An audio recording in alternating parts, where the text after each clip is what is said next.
Well, thank you guys for coming to our vision board workshop. And I'm just going to start out with just a little bit of information about vision boards and what they are and why you want to do one. And vision boards are very personal, so everyone's is going to be a little bit different, but I'm going to give you some tips and some ideas for how to build your vision board. So first of all, why would you want a vision board? The main reason for creating a vision board is so that you can have an idea in your mind and a very clear idea and a clear picture of what it is you want, in this case, for your homeschool. And the reason I like to do a vision board for homeschool is that homeschool isn't just like school, and it shouldn't be just like school. It should really be a reflection of what is important to you and your family and how your children learn best and how you want them to be learning. So your vision board can provide a picture of that. So let me try to explain what I'm talking about a little bit more. You can do your vision board in a few different ways. It's really up to you. But one great way to do it is to use words and pictures of things that you want to see incorporated into your homeschool every day. So for example, for me, I started cutting out some words. And this year, I've really decided to focus on inquiry-based learning and teaching through curiosity and trying to encourage my kids to ask questions and that kind of thing. So I cut out ask more questions. And I also found the word fun. So I cut that out for my vision board. And because I really want us to have a lot more fun, and I want learning to be fun and engaging and not boring and not just workbooks and that kind of thing. And so I tried to find words that went along with what I'm trying to create in my homeschool. And I really think it's a great idea to involve your children in the vision board creation.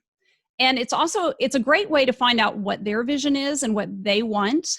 And it's also a great way to kind of get onto the same page, because sometimes children don't understand when you say we're going to be homeschooling. If they've never done it before, if they've always been in school before, they may have a very different vision in their mind of what that's going to look like.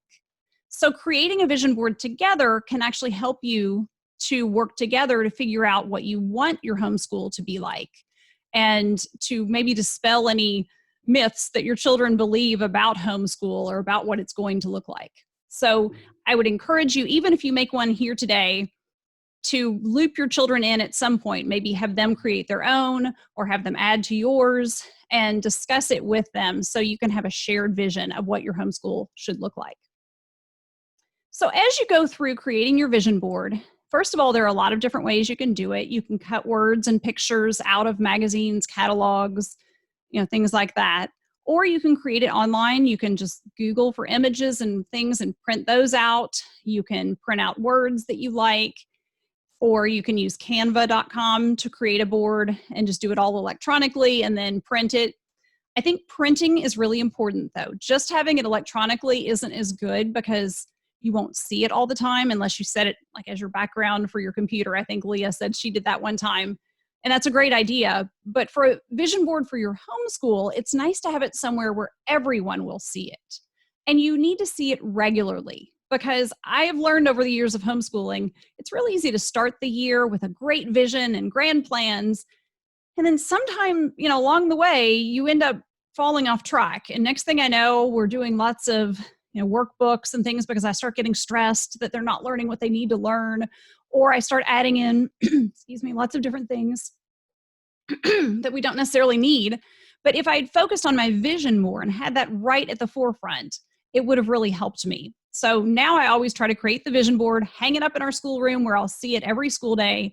And I can look at it and think, does our school day look like that? Are we actually following that vision or not? And that can help to get us back on track.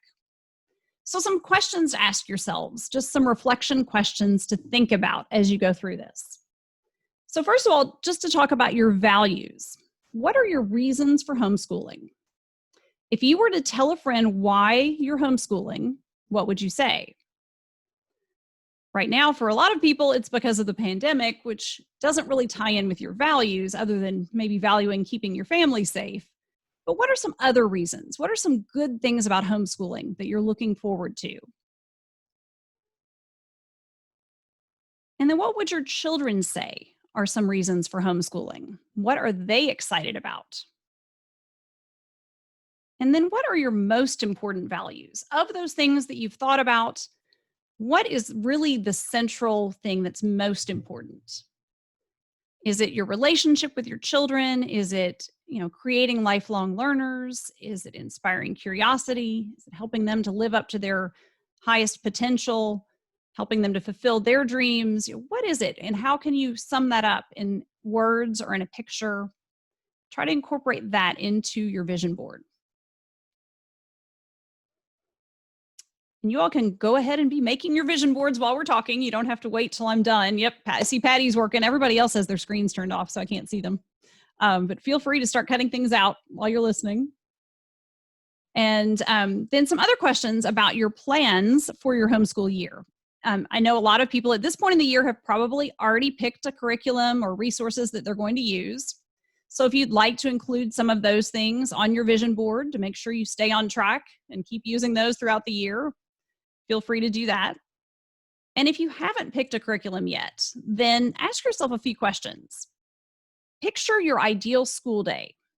Think about a day when learning seems to really be happening and everything is going according to the way you think it should go in your homeschool. What does that include? And what does it look like? What are your children doing on that ideal day?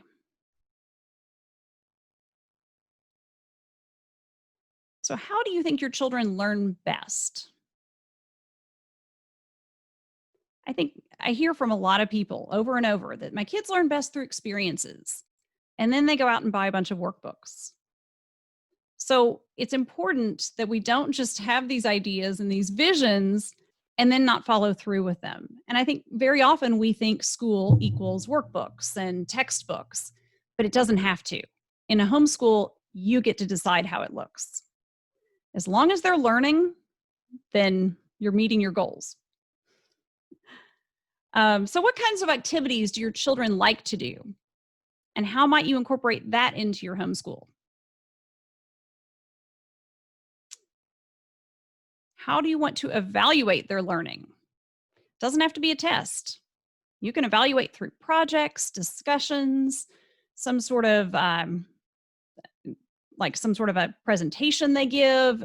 They could do, if they like doing videos, they can make a video. If they like writing stories, they could write a story to demonstrate what they've learned. There's so many different ways to evaluate. It doesn't have to just be a test. And think about what your goals are, both short term, like this school year, as well as longer term over the next 3 to 5 years. And think about what you want to do to reach those goals. What kinds of activities will get you there? Really form that picture in your mind and then work on putting that picture on paper for your vision board. So vision boards can be very effective because they keep you focused on what you want and what you should be doing to get what you want. They help us to recognize opportunities when we see them.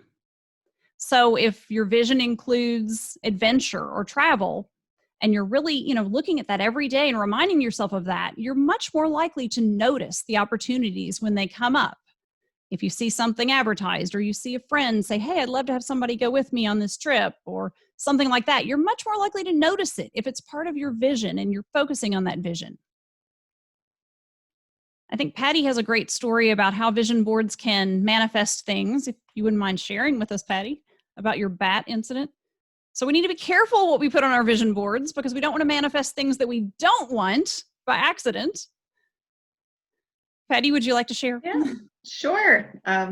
We were at the library and they had all of these magazines to cut apart, and I was making a vision board and I was done really early. Yes, Leah is showing up the National Geographic magazine that I picked up just to thumb through. I love science. My son does not like science at all, so we clash, but I was just flipping through it to kill time. And they had a whole article about bats, and I absolutely adore bats. And they had this cute picture of a little baby bat. So I cut them out and put them on the vision board, just thinking, oh, it's so fun. Well, lo and behold, a month later, we had Platelet, which is our outdoor pet bat, who lives in the outside of my house, outside of my window screen. And he now has 3 children. And we have this little bat colony going on outside our window. Wow. Oops. Yeah, so be careful what you wish for, right? Yes. So vision boards can be very powerful. And I don't know if they, call things forth from the universe or what. I always like to think it just keeps me focused on what I'm, envisioning and hoping for in my life and wanting in my life. But sometimes there's that extra aspect that it somehow brings things forth that we didn't expect or that we were envisioning but didn't know how we were going to get. So maybe you don't envision bats if you don't want bats nearby. So try to include things in there that you and your children would really love to have this school year. It does, some things can be kind of stretch goals. They don't have to be things that are immediately attainable, because maybe you can't get all the way to that goal, but you can get somewhere near. And one year, a couple of years ago, I put Costa Rica on my vision board. And we didn't make it to Costa Rica, but we did manage to do more outdoor activities and travel. And after the pandemic's over, hopefully we'll get there. And so you can still put things on there, even if you're not sure you'll be able to do it, because I know this next year, travel and some of those things might be a little bit more difficult and limited, but you can still incorporate the feel of that, and you can still incorporate aspects of that into your homeschool, even if you can't fully achieve going to all the places you want to go. Maybe you can do a virtual trip, create, maybe if your goal is that you really wanted to go to Paris because your child's learning French and you want to go to France or something. Maybe not this year, might not work out, but maybe you can bring Paris to you by having French food and going, to a French restaurant or watching French films or doing all sorts of things like that. So there are other ways that those things can manifest themselves in your life. Also think about, when you're adding in your vision board, think about the ideal extras that you'd like in your school. So not just your curriculum, but what extracurricular activities you and your children might enjoy. So any clubs or sports or anything like that that they would like to take part in, you can include that. What does that say, Patty? I saw you hold it up. I can't tell what that is. It's too small. Hang on, let me Piano see. keys. Piano keys. I couldn't tell. It sort of looked like ballet slippers from here because they're just little on the top of my screen. So piano keys. Cool. Because he likes to play piano, right? Yes, and he composes. So we're going to do a lot more composing this year. That's great. So include those kinds of things too. It doesn't have to just be specific academic things. You can also include vacations and trips, and all those things are super educational. I don't really think of those as extras to our homeschool, but they kind of, they're outside of the core curriculum at least. And you don't have to list specific curricula on there, but you can if you want to. So if you really know exactly what you're doing and there's certain books you're going to read and certain things you're going to do, you can include that. But I like to keep my vision board more of like a feeling kind of thing, like just the feel of our homeschool. So sometimes I'll even include things like a cozy nook or, a couch, where we're going to cuddle, things like that. Just thinking of like the way I want our homeschool to feel and that atmosphere. So not necessarily the specifics all the time, but other people like to put specifics on, and that's okay. So Leah, what do you have going on with your vision board? So I have started collecting images and phrases that I like. I just cut out "The future belongs to an educated girl." I have twin girls and a son. And this year, for our home, how we want it to feel, we're going to be working on the dream board together. So the whole family is going to pick out words, phrases. We'll be printing out things. I took notes on some of the things you were saying so I could, explain to them what we're going to do. So I've got things like one day at a time, just to remind us, take a breath. If you're feeling stressful, like we'll handle it one day at a time. I have a picture of the city of Louisville, because part of our homeschool plan is to do more fun adventures, go around town, have picnics. So we'll be splitting time.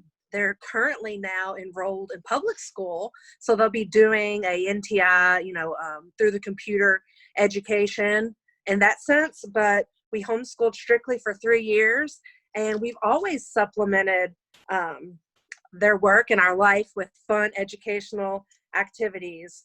So I cut out things like celebrate this historic year. It is just to historic. remind everybody, it's 2020. It's not all bad. This was right next to no more rules. So I'm cutting out things that speak to me. I love my school. Just kind of positive affirmations, so they can look at that and get that feeling of like, all right, my parents got us. Like, this may be all weird and strange, but it's all going to be all right. We're going to have some fun too. That's great. I like that. Tell me about this no more rules thing. So the no more rules, I was thinking, through homeschooling for so many years, we've tried many different things, set curriculums, different curriculums, cottage schools where they go. They've been in public school for the past few years. So to me, the no more rules kind of means we make the rules. We're in charge. I want to empower them and give them control over their education. So even though there's perimeters, they'll have a schedule where they're sitting down and doing some of the core work virtually through online. I have 3 kids, and you talked about paying attention to how each kid learns. So now I have one kid who loves online learning, and she could sit there all day long, knock her stuff out, be done. I have another one who struggles with sitting there and focusing and paying attention.